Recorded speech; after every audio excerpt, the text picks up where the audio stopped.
باللہ من الشیطان الرجیم بسم اللہ الرحمن الرحیم۔ یہ سورۃ البقرہ ہے، اس کے ایک آیت میں پڑھتا ہوں، پوری نہیں پڑھوں گا، پھر اس کا ترجمہ پڑھوں گا کہ والذین آمنوا وعملوا الصالحات اولئک اصحاب الجنۃ هم فیہا خالدون۔ اور جو ایمان لائیں اور نیک کام کریں وہ جنت کے مالک ہوں گے اور ہمیشہ اس میں عیش کرتے رہیں گے۔ اور جب ہم نے بنی اسرائیل سے عہد لیا کہ خدا کے واسطے کسی کی عبادت نہ کرنا اور ماں باپ اور رشتہ داروں اور یتیموں اور محتاجوں کے ساتھ بھلائی کرتے رہنا، تو لوگوں سے اچھی باتیں کہنا اور نماز پڑھتے اور زکوٰۃ دیتے رہنا، تو چند شخصوں کے سوا تم سب اس عہد سے منہ پھیر کر پھر بیٹھے۔ اور جب ہم نے تم سے عہد لیا کہ آپس میں کشت و خون نہ کرنا اور اپنے کو ان کے وطن سے نہ نکالنا، تو تم نے اقرار کر لیا اور تم اس بات کے گواہ ہو۔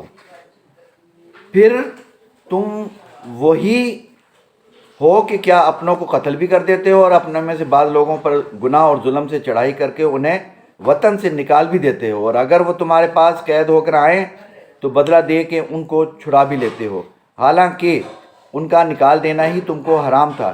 یہ کیا بات ہے کہ تم کتاب خدا کے بعض احکامات کو تو مانتے ہو اور بعض سے انکار کر دیتے ہو؟ تو جو تم میں سے ایسی حرکت کریں ان کی سزا اس کے سوا اور کیا ہو سکتی ہے کہ دنیا کی زندگی میں تو رسوائی ہو اور قیامت کے ان سخت سخت عذاب میں ڈال دیے جائیں، اور جو تم کرتے ہو خدا ان سے غافل نہیں۔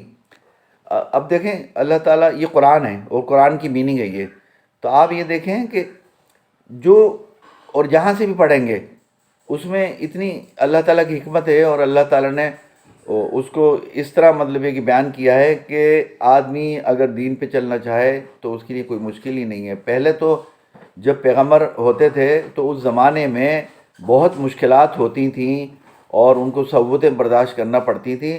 اب تو وہ بات ہی نہیں ہے، اب تو یہ ہے کہ آپ اپنی اصلاح کریں، دیندار لوگوں کے ساتھ بیٹھیں، اور لوگ جو تبلیغ کا کام کر رہے ہیں ان کے ساتھ جائیں، کیونکہ ان کو لالچ نہیں ہے کوئی، وہ صرف دین کی اصلاح کرتے ہیں اور دین سکھاتے ہیں۔ جب ہم خود سیکھ جائیں گے تو ہماری آئندہ نسلیں بہت زیادہ سیکھیں گی۔